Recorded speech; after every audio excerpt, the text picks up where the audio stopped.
آپ نے ایک بار ایک بڑا کمال کا منظر دیکھا کہ ایک بندے کو سمندر میں اس کی ہلاکت ہو گئی، سمندر میں وہ ڈوب کے مر گیا، مچھلیوں نے کھایا اس کی باڈی کو، تھوڑی دیر بعد اس کی لاش سمندر کے کنارے پہ آئی، تو پھر جانوروں نے کھایا، اس کے بعد دیکھا کہ پرندے آئے، پرندوں نے بھی اس کی باڈی سے کھایا۔ آپ کے ذہن میں خیال آیا کہ یا اللہ، یہ بندے کو قیامت کے دن تو کیسے اٹھائے گا؟ ایمان تو تھا مگر اس کی باڈی کے اجزاء تو 3 الگ الگ مخلوقات کھا گئی، اور قیامت کے دن یہ واپس کھڑا ہونا ہے اس نے۔ تو سبحان اللہ، آپ نے اللہ سے کہا وَإِذْ قَالَ إِبْرَاهِيمُ، پھر یہ دیکھیں حضرت ابراہیم کا یہ واقعہ بھی قرآن میں موجود، 3 پارے میں سورہ بقرہ۔ آپ کہتے ہیں وَإِذْ قَالَ إِبْرَاهِيمُ رَبِّ أَرِنِي كَيْفَ تُحْيِي الْمَوْتَى، حضرت ابراہیم نے عرض کی کہ اے میرے رب مجھے دکھا دے تو مردے کیسے زندہ کرے گا۔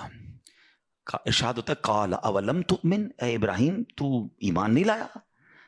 تجھے یقین نہیں؟ اللہ ایمان لایا ہوں، مجھے یقین ہے، مگر میں ذرا دل سے دیکھنا چاہتا ہوں اور قرار آ جائے، میں عین الیقین چاہتا ہوں، میں اس کو مزید دیکھنا چاہتا ہوں۔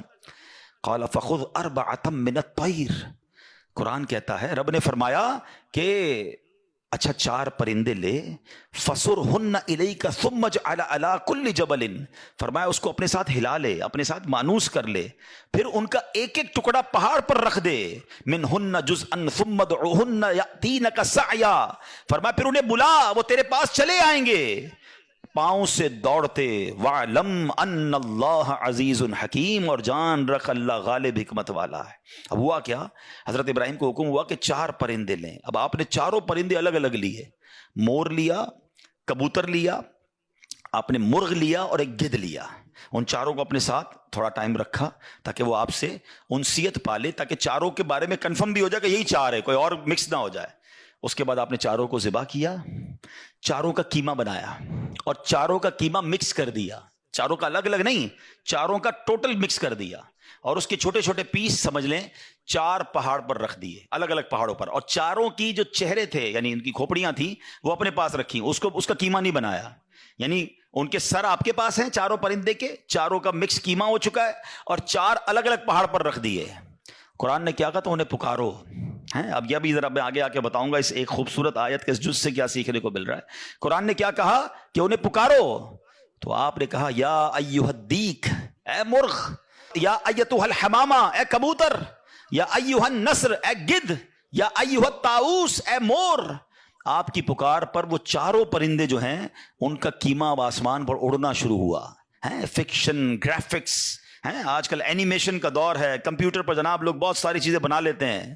سنو 5000 سال پہلے قرآن میں یہ واقعہ موجود ہے کہ کیا ہوتا ہے، ان 4 کا قیمہ اڑتا ہے، اور اب جس کا مرغ کا ہے وہ مرغ کی طرف، مور کا ہے تو مور کی طرف، کبوتر کا 4 کے جسم پورے کمپلیٹ ہوتے ہیں، سر نہیں ہے، سر تو آپ کے پاس ہے نا، وہ 4 پرندے بغیر سر کے دوڑتے ہوئے آپ کے پاس آتے ہیں، زندہ ہو جاتے ہیں مگر سر نہیں ہے، قریب آتے ہیں تو حضرت ابراہیم نے ان کا سر جو ہے وہ واپس ان کے پاس لگا دیا، سب سر بھی ان کا لگ گیا، آ کر دانہ چگنے لگ گئے۔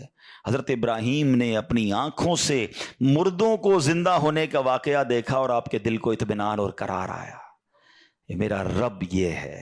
کیسے ہیں کہتے کسی کو شیر کھا جائے، کسی کو مچھلی کھا جائے، کسی کی سمندر میں موت آ جائے، معاذ اللہ کسی کے پرخچے اڑ جائیں، کوئی آگ میں راکھ ہو جائے، میرا رب چاہے تو سب کو دوبارہ جسم، ان کی تمام باڈی کو پھر کریٹ کرے گا اور وہ قیامت کے دن جمع ہوں گے۔ حضرت ابراہیم نے یہ اپنی آنکھوں سے دیکھا۔ علماء کہتے ہیں، صوفیانہ تفسیر اس کی لکھی گئی کہ 4 پرندے کیوں لیے گئے، کبوتر، مور، گدھ، مرغ۔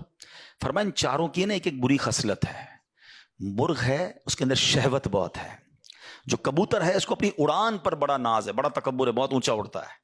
فرمایا گدھ جو ہے اس کا کیا پرابلم ہے، گدھ کے بارے میں فرمایا کہ وہ لالچی بہت ہے۔ اچھا پھر اس کے بعد ایک اور پرندہ ہے مور، اس کو اپنی خوبصورتی پر بڑا ناز ہے، وہ خوبصورتی کی وجہ سے بڑا پراؤڈ فیل کرتا ہے۔ تو فرمایا یہ 4 بری عادتیں ہیں، اس کو ذبح کر کے یہ پیغام دیا گیا کہ اگر تم بھی اپنی اونچی اڑان، اپنے اونچے مرتبوں، اپنے اونچے مقام کا تکبر چھوڑ دو، اپنی خوبصورتی پر گھمنڈ کرنا چھوڑ دو، ہوس اور شہوت کے بعد اپنے آپ کو بچا لو، لالچ کر کے دنیا کے بال کے پیچھے بیڑا غرق اپنا نہ کرو، اگر ان عادتوں کو ذبح کر دو تو اللہ آج بھی تمہارے دل کو زندہ فرما دے گا۔